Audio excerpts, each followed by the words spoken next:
Good afternoon. Bago tayo magpatuloy, tayo muna ay manalangin panandalian. Our most gracious Heavenly Father, we thank you, Lord, for this time that we can come before your presence, Lord, with assurance, Lord, that you are able and willing to accept us into your fold because you love us. Lord, maraming salamat at tinatagubilin namin sa inyo ang buong panahon ng aming pong pagsasama bilang paghanda para sa darating na DOH examinations. Maraming salamat. We lift up to you the rest of these members of this class and we pray that you will be the one to guide them back to attend this session for today. Maraming salamat, Panginoon. Ito po ay aming panalangin sa pangalan ni Jesus. Amen. Well, tulad ng nakapost sa inyong messenger account, ito na yung pinakahuling ano natin, no? Ito na yung pinakahuling discussion natin sa ilalim ng microbiology and pathology.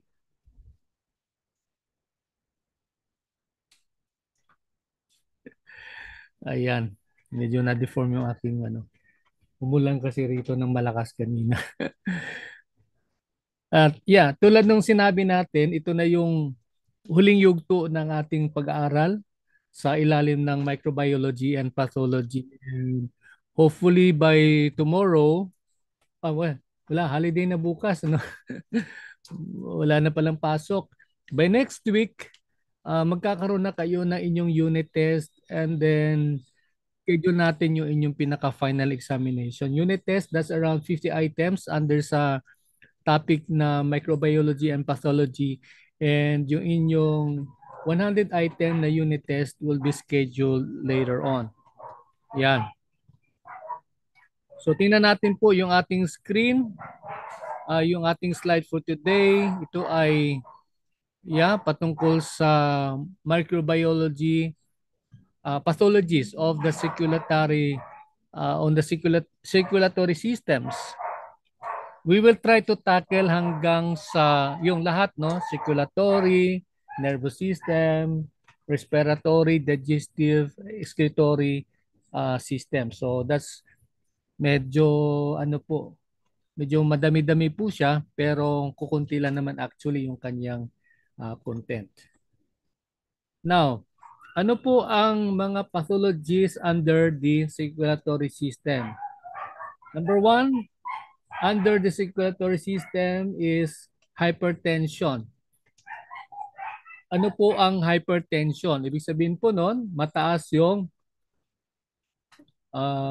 kanyang blood pressure. No? Mataas ang dugo. Okay.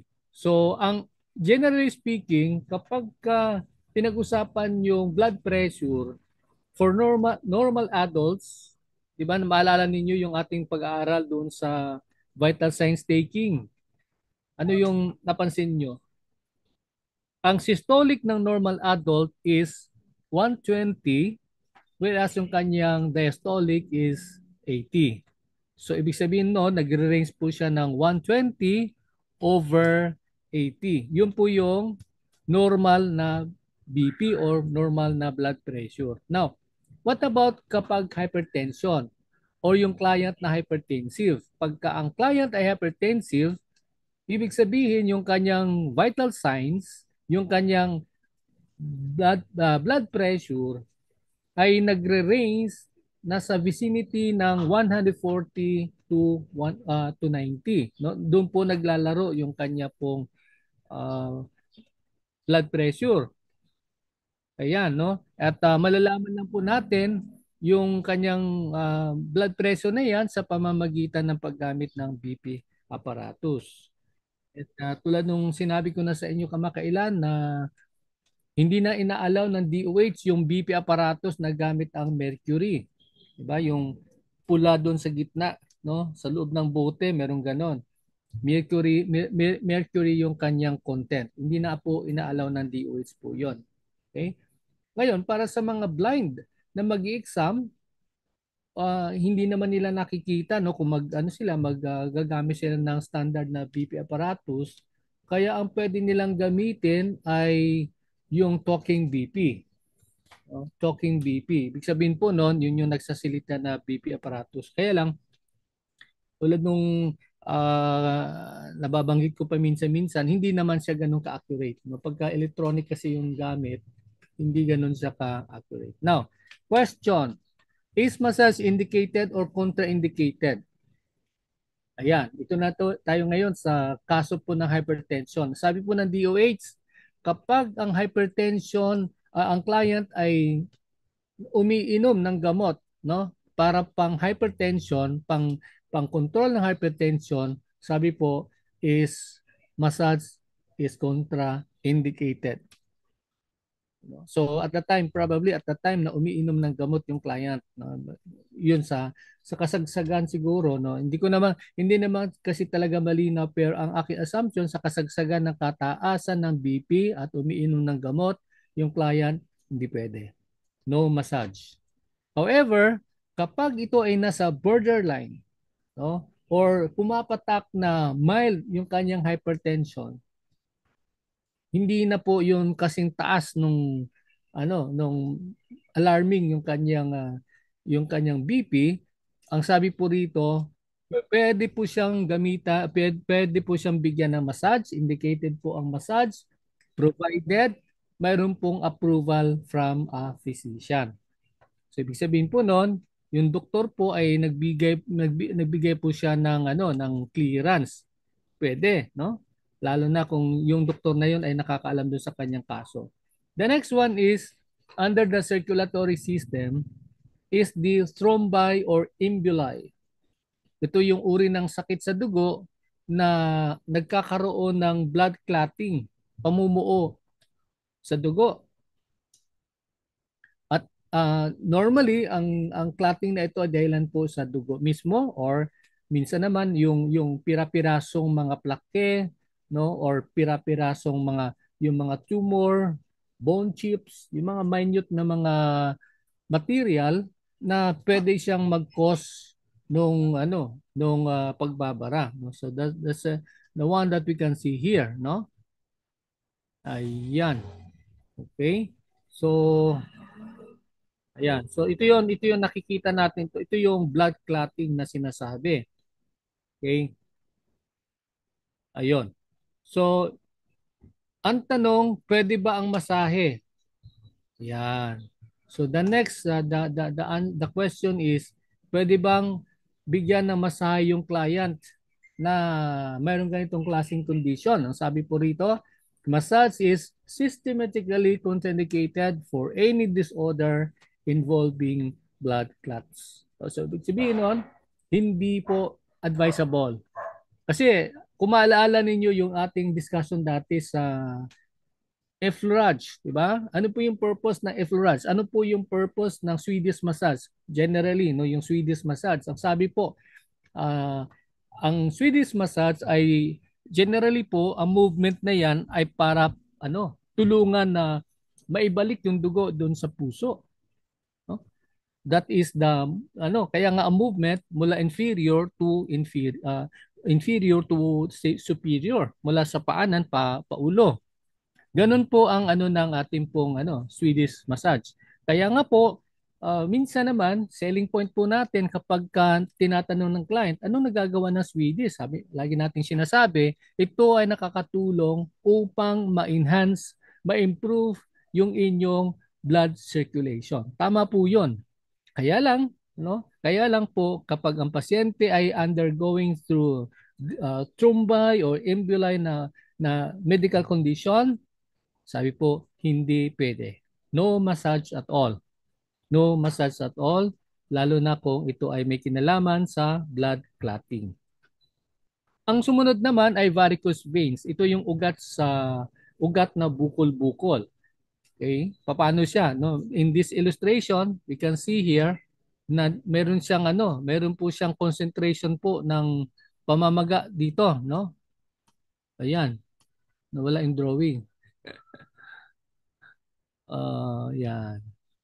Ayaw gumalaw. Ayan. Nagtatampo yata to yung aking pen. Ayan. Okay. Pero kapansin-pansin, ang kanyang swelling nasa harapan, no? Normally yan, dito yan sa likuran eh. Yan, dito yung banda, oh. Ayan. Okay? So ito yung ano, yeah, well, of course varicose veins kahit saan naman no, pagka medyo nagkakaroon ng edad, lumalabas po 'yan. Pero habang tumatagal, yung iba naman ay mas matindi, no? Kaya ang tawag nga doon spider vein. Pag spider vein na 'yan, malala na yung kanyang ano, yung kanyang accumulation. And by the way, paano nagkakaroon ng ganitong varicose veins? Ang tanging dahilan kung bakit nagkakaroon ng ganitong bukol-bukol ay sapagkat yung dugo na dapat bumabalik sa puso for one reason or the other ay hindi na nakakababalik. No? So hindi na yan nakapag-circulate pabalik sa puso. Okay? So yun yung naging problema po ng atin pong ng atin pong ang tawag niyan, varicose veins. Ang well, sabi ng mga doktor, ito daw po dahil sa yung ano yung maalala ninyo sa puso, di ba meron tayong mga valves, di ba? Ano yung purpose ng valves na yon? Ang purpose ng valves ay para i-prevent yung tinatawag na backflow, no? Hindi babalik yung dugo. Kaya, 'di ba, dinadala ng vein yung dugo pabalik sa puso. Bakit po? Kasi dala-dala na po niyan yung dugo na walang oxygen, no, deoxygenated. Kasama na rin yan yung carbon dioxide. Why is that? Kasi kailangan niya ma-expel, kailangan niya mailabas, no, sa ating baga, and then yun po, ma-replenish po yan, and then babalik naman sa puso, iikot naman po siya. Okay? So, question. Ang massage ba ay indicated or contraindicated when it comes to varicose veins? Malinaw po ang sabi po ng DOH, massage is locally contraindicated. No? Kapag ganito pong condition, locally contraindicated. Ibig sabihin po noon, hindi pwedeng bigyan ng masahe ang pasyente kapag sila ay dumadaan sa ganitong kondisyon. Next, thrombophlebitis. Yeah. Thrombophlebitis. Okay? Dalawa po yan. Thrombophlebitis at deep vein thrombosis. Okay. So, these are technical terms. Pero again, parang katulad nung thrombosis kanina, ng ating na-mention kanina na yung dugo ay nagkakaroon ng pamumuo, kaya yon hindi makakadaloy na maayos. Okay? In this illustration, we can see here na, ayan, no? Ano po yan? Meron po siyang clotting uli. So notorious po yung blood clotting. Ano po? Kasi po pagka nagkaroon po ng pagbabara doon sa circulation ng dugo, sa dalawian ng dugo, whether that's artery or that's the vein, no? Magkakaproblema po 'yan, no? Ang isang number one problem is hindi na makadaloy po yung mga nutrients na kailangan ng katawan at hindi rin po mai-expel yung mga harmful na mga materials, no, na byproduct po ng activity sa cellular level katulad po ng mga carbon dioxide. Yan po. Kaya po ang sabi po rito, ang masahe po ba ay pwede o hindi, no? Ang sagot ng DOH, massage is contraindicated. So that's about thrombophlebitis and deep vein thrombosis or DVT. Okay? In other words, basta mayroon pong blood clotting na yan, katulad na banggit natin kanina, hindi pwede ang masahe. Next. Ayan. Heart attack. Heart attack. Ano po ang heart attack? Heart attack is the technical term for heart attack is myocardial infarction or MI. Ano pong ibig sabihin po noon? Ang ibig sabihin po noon, mayroon pong damage yung heart muscle at again, nagkokos ng clotting. Nagkokos ng mga plaque na siya ang nakabara po doon sa artery. 'Yon. Nagkakaroon po ng pagbabara sa artery. Ayan, no? So ang ano diyan is tulad sinabi ni Apollo, gravity, tama po. Full of gravity, pero ang talagang pinaka culprit, balik yung discussion kasi dito ni Apollo is about doon sa bakit mayroon pong bakit mayroon pong mga mapagbabara ng daluyan ng dugo. Yan. Yeah, full of gravity pero yun nga po ang pinaka culprit is wala na pong control yung mga ano na yan, yung mga valvula na yan, no? Kaya pagka pinupos ng vein yung puso, yung dugo sa puso, patungo sa puso, hindi na kumakaya kaya nagkakaroon ng accumulation sa lower leg. Okay? Ayan. Balik tayo dito sa heart attack. Okay. So, yung, ano may mga sintomas? Ano po yung mga sintomas ng heart attack? Tingnan po natin. Yan. Dito po makikita natin, ayun ang lumaki. Kanina napapalaki ko to. Andali ah. Yan. Ito nating lalaki. Hey, ayaw pa rin.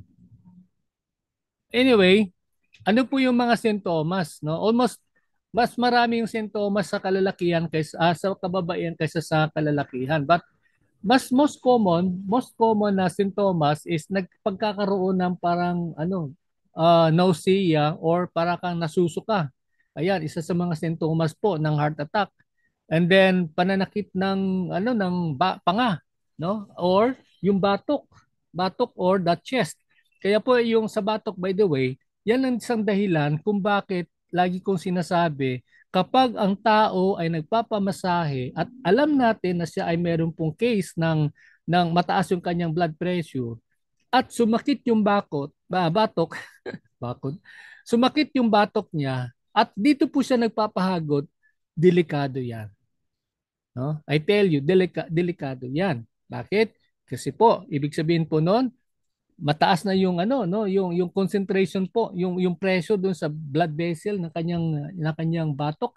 And then pag hinagod, for all you know, sa sarap na naibibigay mo ay nagputukan na po yung mga blood vessels na nasa batok. Kaya delikado po magkakaroon ng internal hemorrhage at maging sanhi ng kamatayan ng pasyente natin.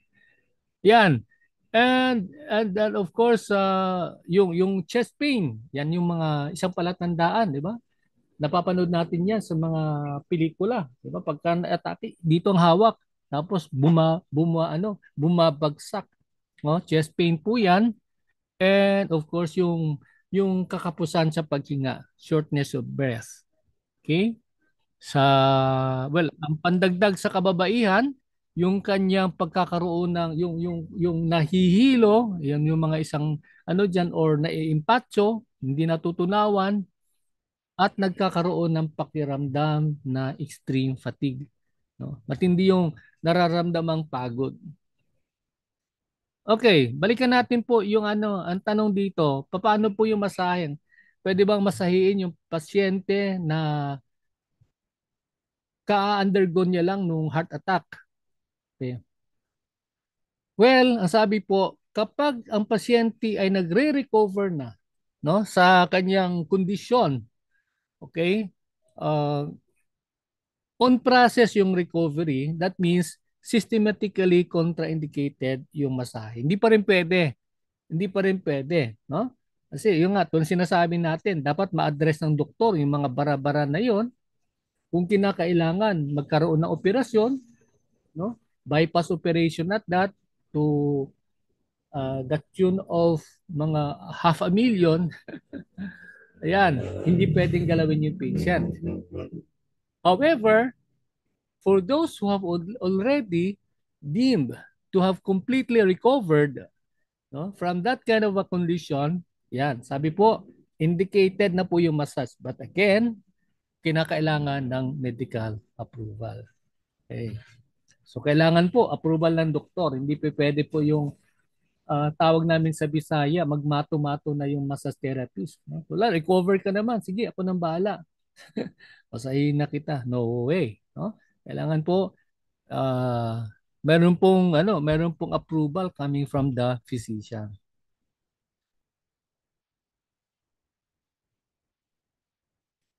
Ang sumunod naman, yung mga hematoma, mga bruise o pasa. So this is very common, no? Kapag yun, nasampal ka, pak. Ayan. Nagkakaroon po yan ng pasa. O nabugbog ka. Kunwari, ano ka, no? Sutil ka. Nabugbog ka ng mga tambay doon sa kanto. Yan, nagkakaroon ka ng bruise. Okay? Ibig sabihin nun, meron pong breakage ng blood vessels at nagkaroon po ng pagtagas ng dugo. So, hindi natin ano yon, nakikita po yan, pero ang ano po, kung may bruise, normally po may kaakibat po yan na pain, no? Nasakit na nararamdaman. Ang tanong is, massage indicated or contraindicated? For bruises, massage is indicated.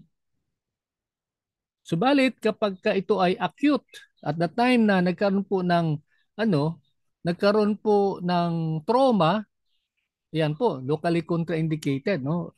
Wag na natin galawin po yung area na affected. We could do massage in some other parts of the body. Ayan. Pero kapag subacute na po, oh, ganun pala, no? Pag acute, hindi pwede. Pag subacute, ganun pa rin. Pwede pero locally contraindicated. So, nothing has changed. Okay? So, pareho po, locally contraindicated. Ingatan lang, siguro hintayin na medyo hungo pa o nawala yung mga pasa na yan. Then, ayun, tuloy ang ligaya. Balik po sa dating massage. The next one here is, tutungo na tayo ngayon sa pathology under the nervous system. Number one, sakit ng ulo. Okay? So, ito ay ang pain na or ang discomfort na mararamdaman sa ulo or even sa mukha. And there are two types of headaches that we can see here. Number one, yung sinasabing tension headache at saka yung migraine, okay? Or vascular headache, no? Ngayon, ang tension headache is technically ano po 'yan? Dala po 'yan ng environment, no? Kapag ka tensionado yung tao, mayroon pong challenging situations ang kinakaharap, ayan, nagkakaroon siya ng headache. Kaya lang po, ang tension headache, pag sinabi nating tension headache, ang kanyang, ang sakit po niya ay nararamdaman sa dalawang bahagi ng ulo. Bilateral, no? Left and the right hemisphere of the head. Whereas yung vascular headache, no? Halimbawa, yung migraine, vascular headache po yan, is often unilateral. Ibig sabihin nun, one side lang. It's either on the left or the right. I don't know which is which, no? Basta one side lang po yan. Question, is massage indicated? For tension headache, massage is indicated. No? So kapag dahil lang sa naramdaman o naranasang tensyon, pwede yon, no? Pwedeng masayin. Pero sabi nga rito, pag vascular headache at ito ay nasa subacute stage, okay? Ano uli yung ating subacute stage? Pag sinabing subacute is lumipas na yung ilang araw, maaring humupa naman ng bahya yung headache na yan, then sabi po ng DOH, massage is indicated. However, for nervous and infectious headaches, pag nervous po or nervous system ang involved or ito ay infected, massage becomes contraindicated. Hindi pwede yung masahe po. Okay. Ito ngayon sa nervous system. Nervous system na po tayo. Okay. Number one in the list is the CTS or the carpal tunnel syndrome. Ito yung pagkakaroon ng pamamanhid sa kamay and ito ay manifested through numbness, no? Yan yung numbness na yan at pagkakaroon po ng pangingilig ba yun or yung ano tawag yung pricking sensation and pain, no? Sakit sa kamay at even nagre-radiate hanggang sa forearm. CTS. Question, is massage indicated or contraindicated? According to DOH, massage is indicated kapag CTS. However, it has to be done through or with extreme motion. Okay? Kaya kailangan dito yung medical clearance or of course kung i-handle natin yung client, kailangan alam natin kung ano yung mungkahin ng doktor, no? Kasi hindi natin alam kung ano talaga yung extent ng kanya pong CTS, no?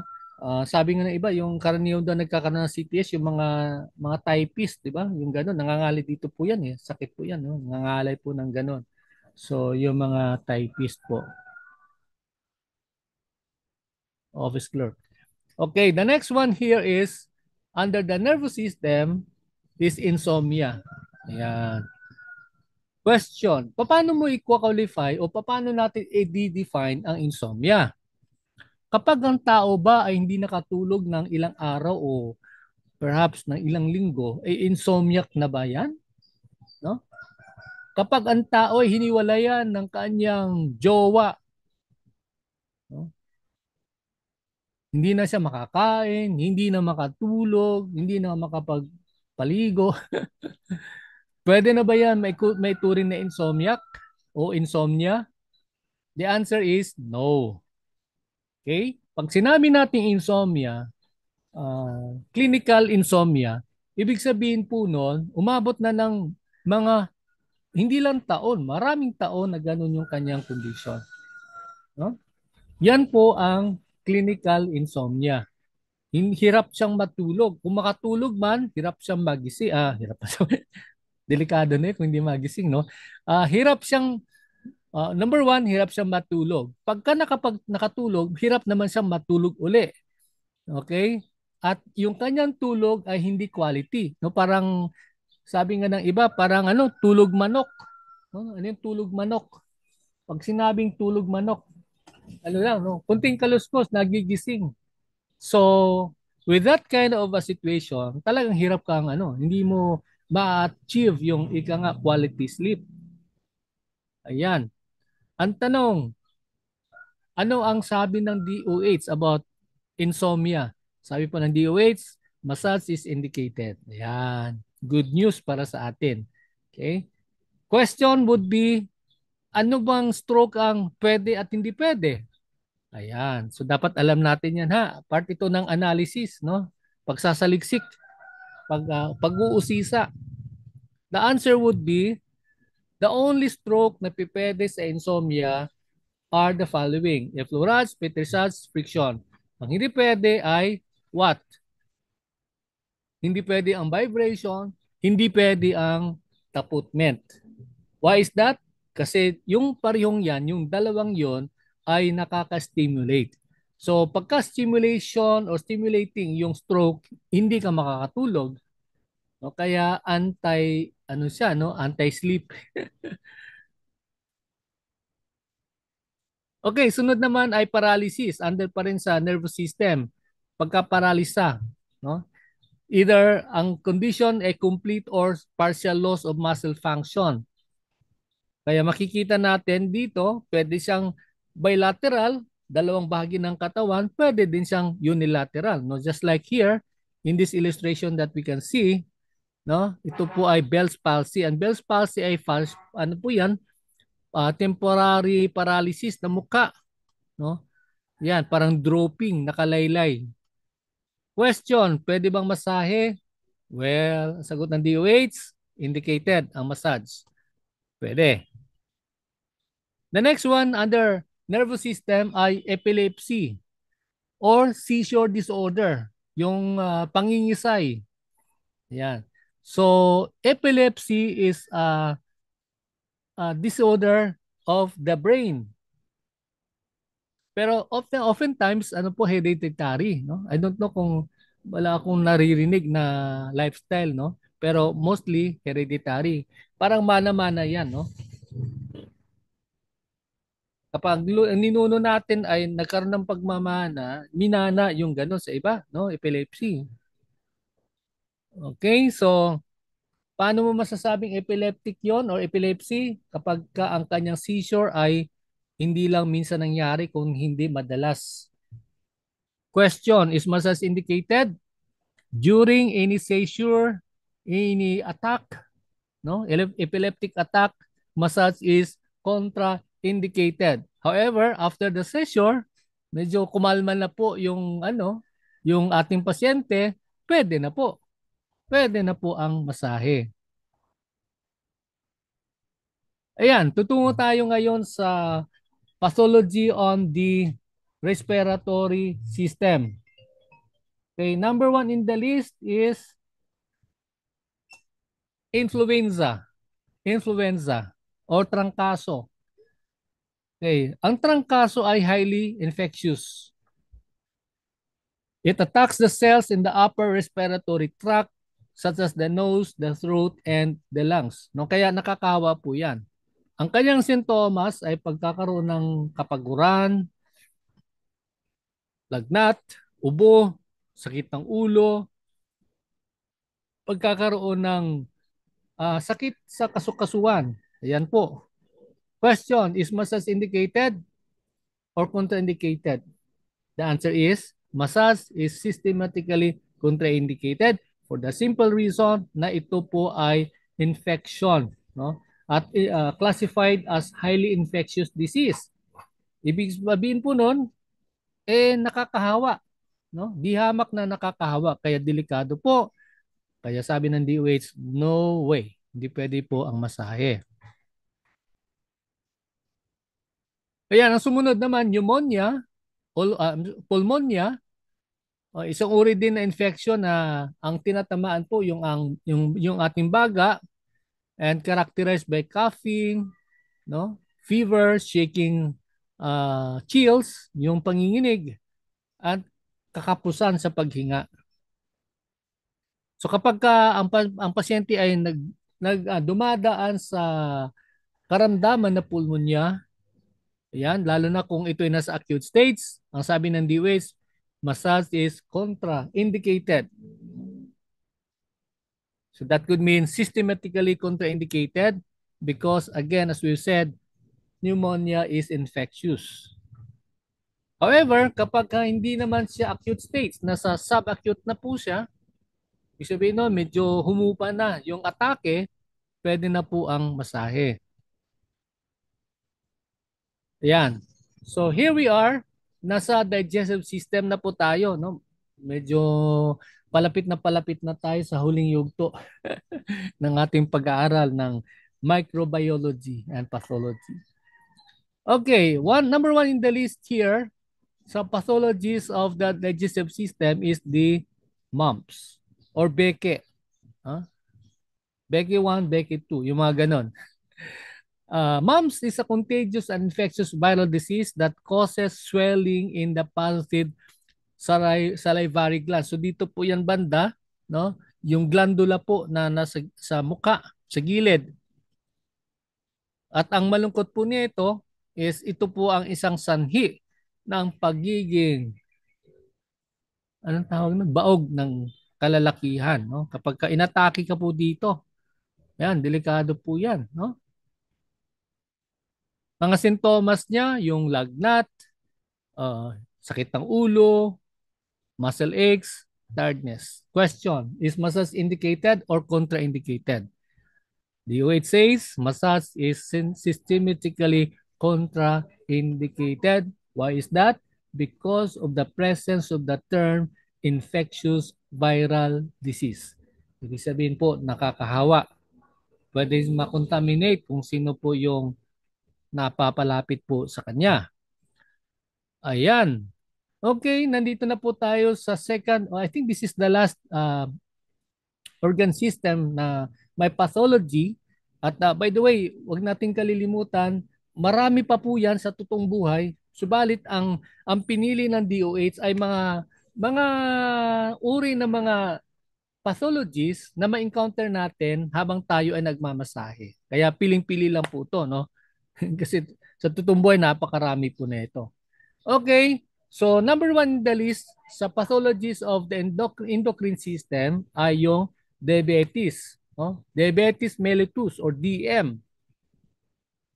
Ano pong dahilan po nito? Ang dahilan po ng karamdaman na ito ay ang hindi sapat na pagkontrol ng glucose sa blood level.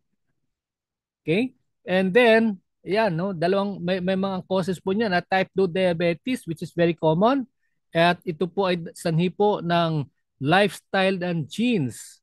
At yung isa naman po is if I'm not mistaken yung ano yung hereditary, no? Pero hindi po naka-indicate po dito, no? Kaya ano po yung mga sintomas? Let's take a look at the symptoms of diabetes. Oh, nawala.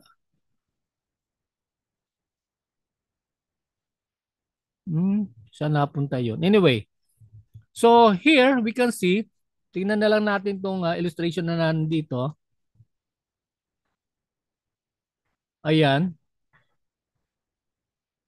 So number one in the list that we can see here is what? Yung pagka may sugat, ang bagal gumaling. No? It could take days bago gumaling. That's one indicator. Number two ay yung madalas na pagkauhaw, kainom lang ng tubig, na uhaw uli. Ayan, no? Isa na namang indicator po yan.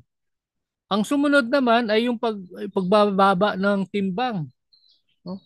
Later makikita natin kain ng kain po yan. Pero bakit nangangayayat pa rin? Ayan. Ang sumunod naman ay pagkakaroon ng tingling sensation. No? Tingaling, aling, ding. Parang ganon. So parang pricking, no? May nararamdaman siyang tingling sensation sa kamay, and then lumalabo yung paningin, no? Blurry, and then of course, hindi naman masyadong busy, hindi naman masyadong maraming ginagawa, pero bakit parang pakiramdam laging pagod? Ayan, diabetes din po yan.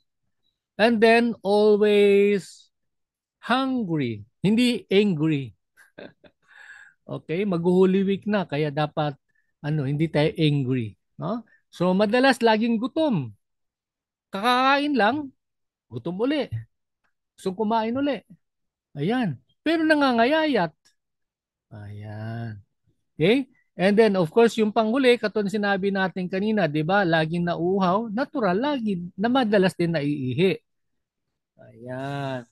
Okay? So yan po yung mga palatandaan ng isang karamdaman na yung pasyente ay mayroong diabetes, sabi ni iba, or diabetes. Okay?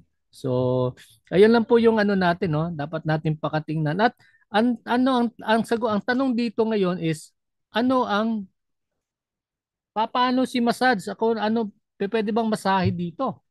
No? Sabi po ng DOH, massage is indicated for diabetes, no? Diabetes mellitus, provided the body tissues are healthy and medical clearance is granted. I think kailangan lang po dito is yung doktor. Kanina pa tong langaw na to.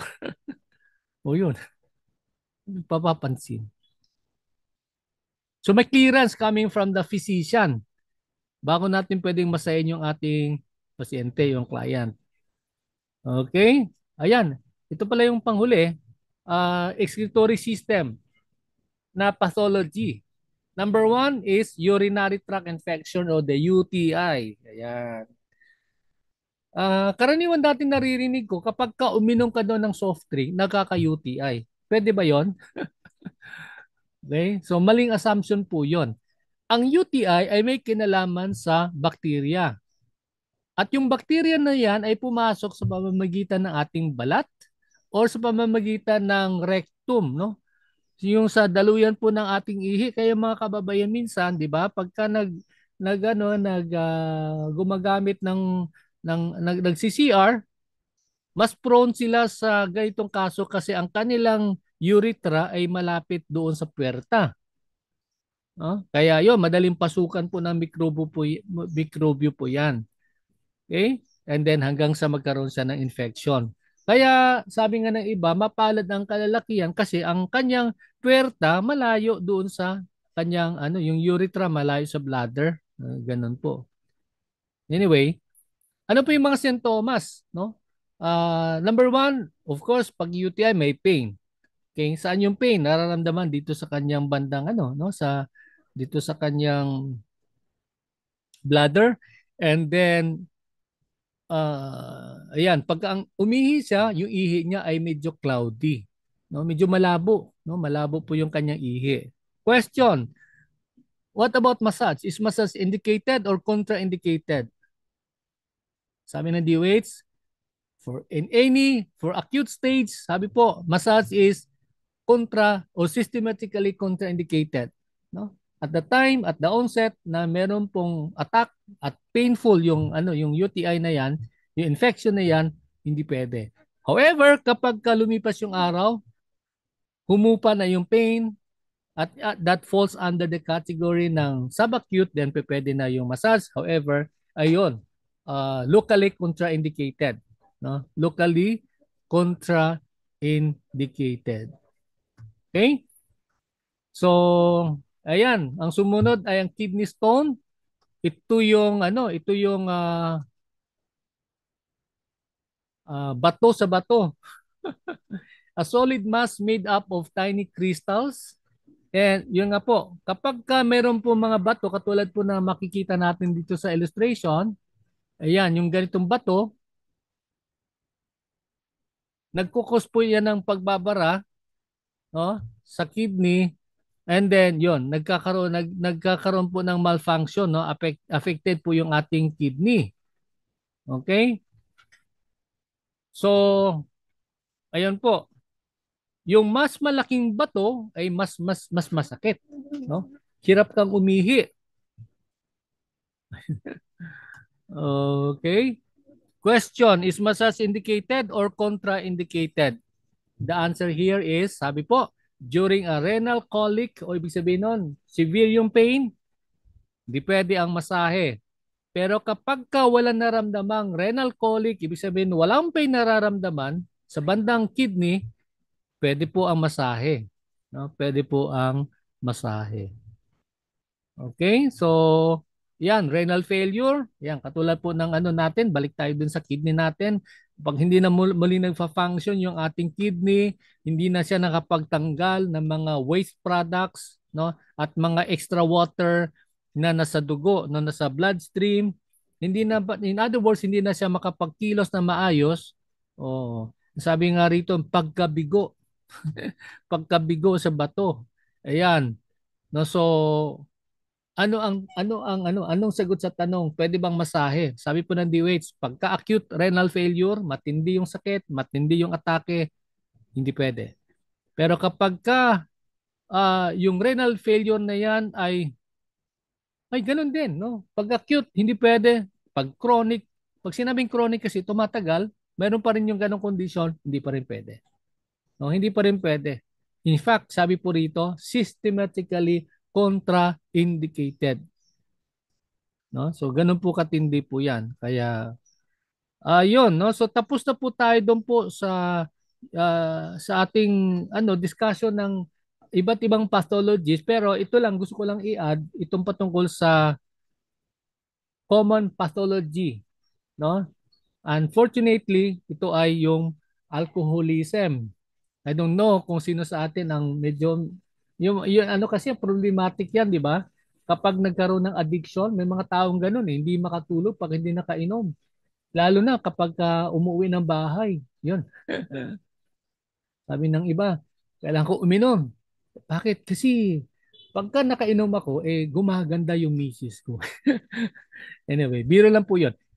Ang addiction ng alcohol ay posibleng dalawang factor po 'yan, no?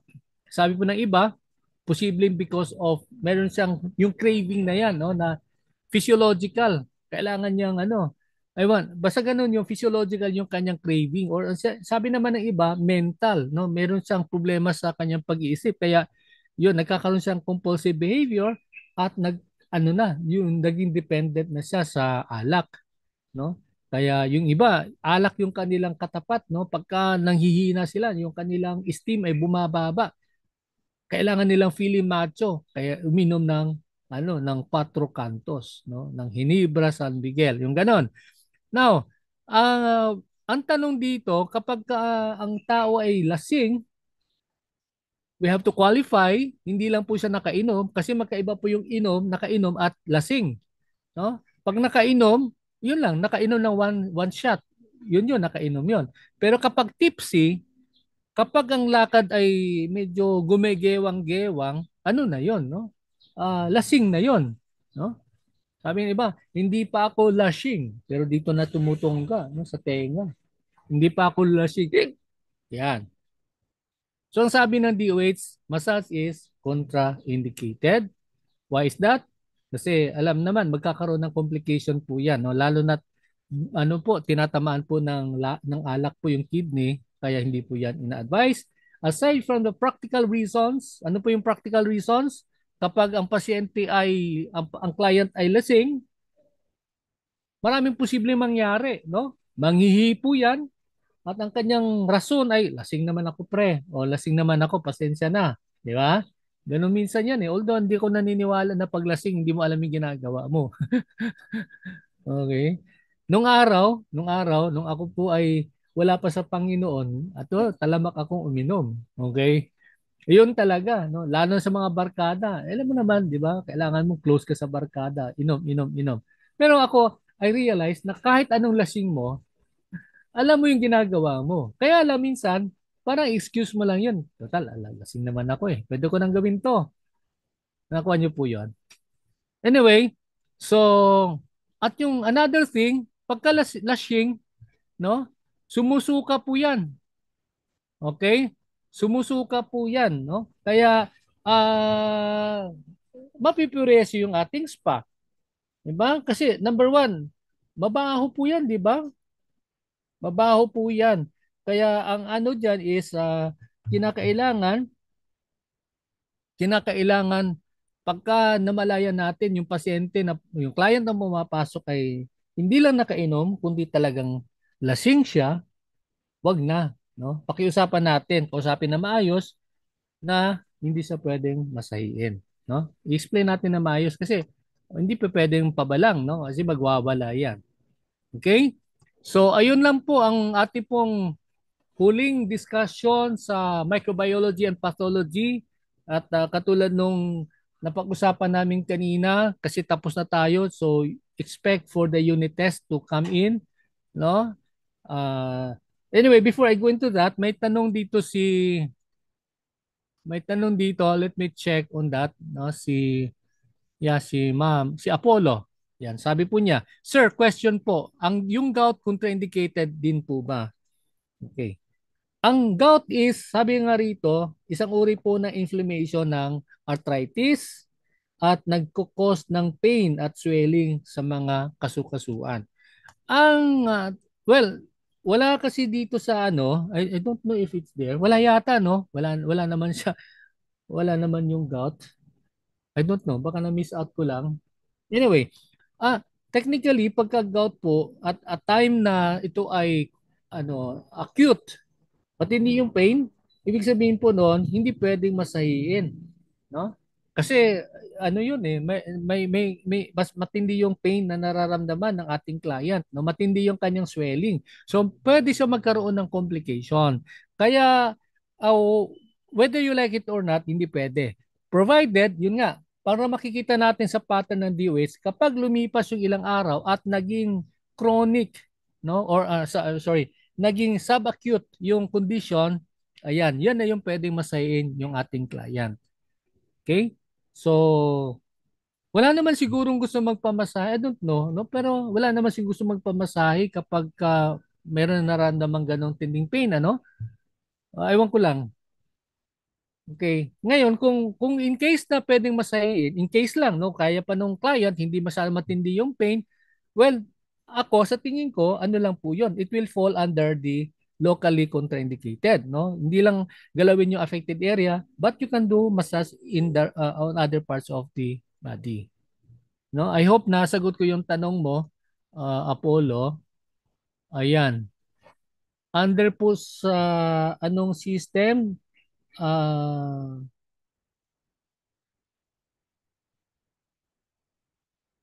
kasi po swelling po siya sa inflammation sa arthritis, no? So this involves the what? Wala kasi dito sa ano natin.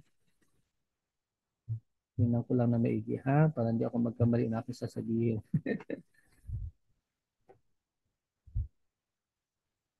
Yeah, sa joints po siya. So skeletal system actually, no? Sa skeletal system. Kaya po ano po natin po 'yan na patuloy. Basta po ang rule of thumb lang kapag may pain hindi pwede. Ganun lang po 'yon. Okay? Pagka nag-subside yung pain, that becomes subacute, then that's the time pwedeng masahiin. Ngayon, there are instances na iba gusto nila, pwede naman kasi hindi naman siya infectious, hindi naman siya nakakahawa, no? Nasa client naman niya na gusto niyang i-carry yung ganong klaseng condition or gusto niyang medyo maibsan, no? Baka mayroon pa sa ibang nararamdaman.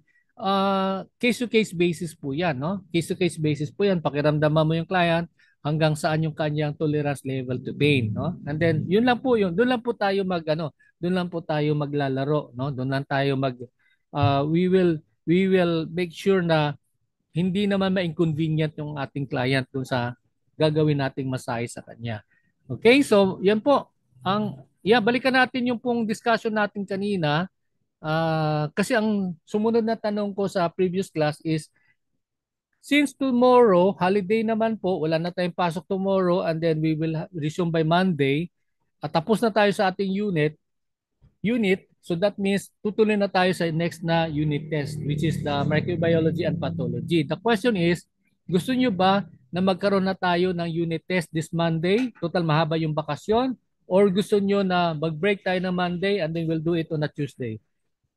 Yun yung aking tanong, no? So PM me and then I'm making a survey. Gusto ko malaman kung ano yung inyong comments on this. Kung gusto niyo Monday, magkaroon na tayong unit test or magkaroon muna tayo ng break for a day and then the unit test. Now, the final exam will be announced later. I will give you enough time to do a review kasi ito final exam na talaga to. Yun yung ano natin, yun yung titingnan natin. Ayan, sabi po ni Myla, pwede po Wednesday kasi ano sabi, ano yung, let me check.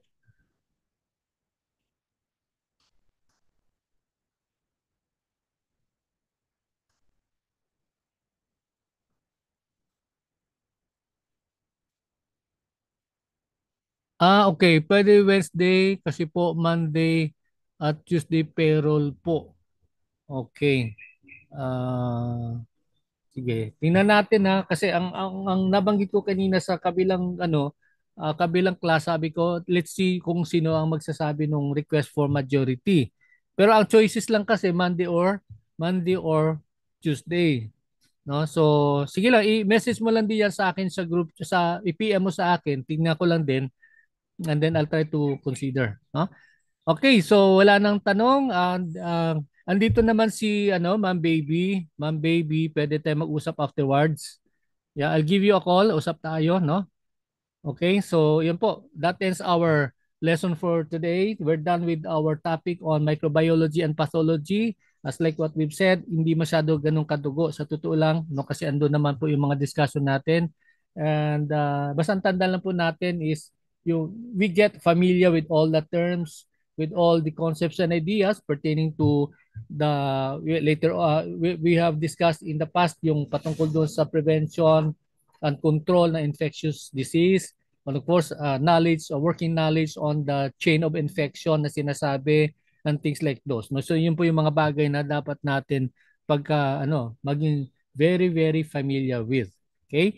Ulitin ko po yung akin pong laging sinasabi, like there's this one group na nagkandak po sila ng review classes. Kaya lang napansin ko, walang problema po yun na magkakaroon ng group study, things like those. Ang problema lang, kung nakafocus sa question, doon ako kinakabahan. Okay? Kung nakafocus sa question, kaya mas maigi, test question I should say, no? Test questions. Kasi yun lang din sinasabi ko, you try to internalize the lessons, try to understand, try to, anong tawag po nun?